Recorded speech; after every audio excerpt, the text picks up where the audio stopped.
Hey guys, it's Jax.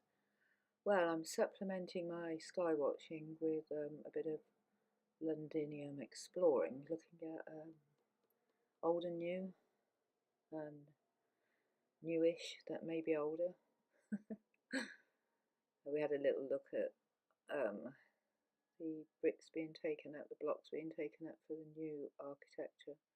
Went out with my daughter, but didn't charge my camera up properly. They bought me a camera for my birthday last Sunday, and it was filming for about 20 minutes and it went, and then my daughter used her iPhone. And then that ran out in the Wallace Collection, but we did something. So this is a building called 2 Temple Place. It's at the back of Temple Station. This is the inside. It's completely awesome. As soon as I saw it, I just started taking pictures. It's allegedly it was built in the 1890s by one of the Astor family, Waldorf, yeah, who did the Waldorf Hotel. But there's rumours that he renovated it, and not he didn't build it. He had it renovated it for £1.5 million. So it's castellated, full of all this sort of strange detail. There's very bizarre looking gargoyles, and on the front of the building there's gargoyles that look like something out of Labyrinth. And I did actually take some photos, and they're at the end of all these clips that I'm doing, but it goes quite deep. And what interested me was that when you sort of go back up here, you have to walk up to get into the next level of London. My daughter's sort of trailing behind me. She was completely fed up. Now, the big mistake I made here was not, when I got to the top, I didn't look behind me, but you can see all this brickwork up here. But there were windows behind in that bit at the bottom, and then you come up here into a street with the basement deal going on. But that's the back of the buildings there, so you can see that were they built like that?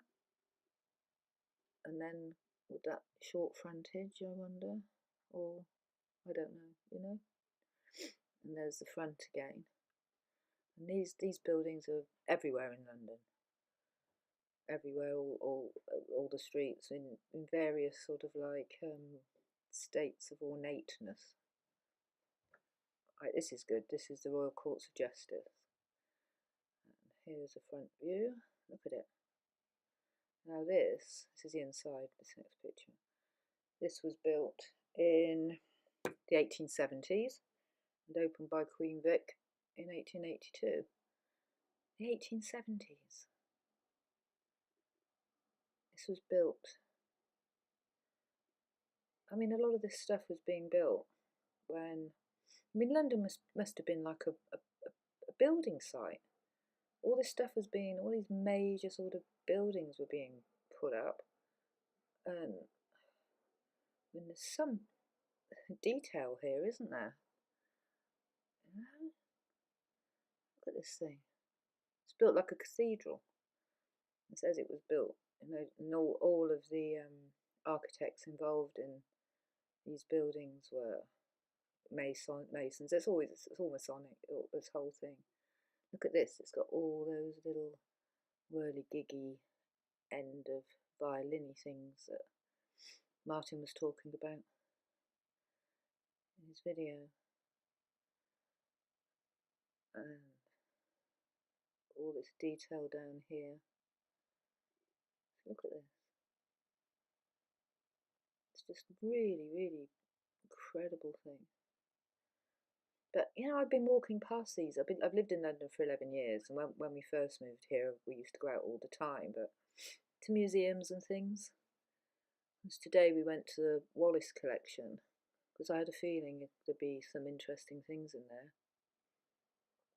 And there were a lot of interesting things in there. It was amazing, but the iPhone went, and I think she had a minuscule amount of battery left and needed it to get home because it doubles as an oyster, you know, contactless.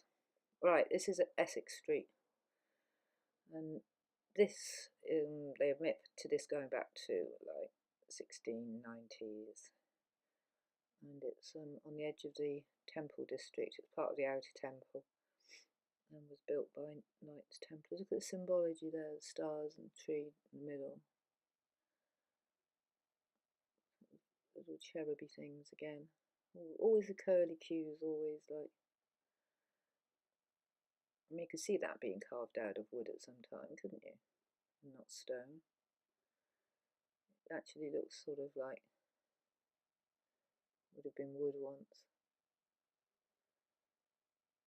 Right. This is a good one as well. This was built. It was they couldn't finish it until after the war. The Australian High Commission. So this hasn't been here. This is only 100 years old, this building. My daughter said this looked like Neptune above the waves.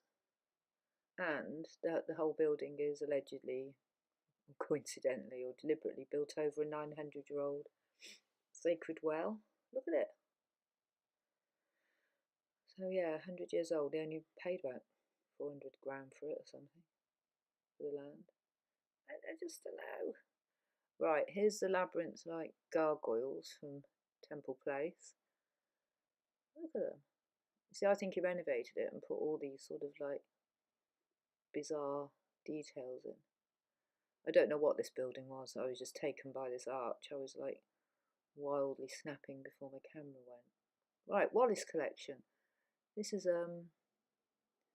I didn't read any of the things on the walls. I was like too busy, you know, worrying about batteries and cameras. Yeah, flat Earth map on there. I took a still and did some sort of like editing, tried to bring it out a bit more. Yeah, here she is. Melly scene. This one hasn't got any arms, just wings. And I'm not sure what it was. I'm not sure. We were racing around place, and it's just incredible. It was like, you know, in Oz, Return to Oz, when she's in the hall with all the gifts. It's all those gold things. Here's some pictures of Melusine from history. I thought this was interesting because here she is in a tub, and in that sort of like video that Martin did with all the, and Lee also put them up, all the medieval illuminated texts. There's a woman in a tub there. This thing's only about 2 foot tall, and one of the most elaborately carved pieces of wood I think I've ever seen in my life. It's just absolutely, just completely. I'm going to go back to this place because we didn't stay there long. Central London just sort of, it sucks the energy out of you. So this was the Wallace Collection. They had so much of this, and some of them had no eyes in at all. But that was when my daughter refused to do any more filming because she needed to keep the charge on her phone. So I hope you enjoyed it. It's not all going to be as semi-professionally done as this. It's just going to be done on the hoof like normal. And there's a canaletto.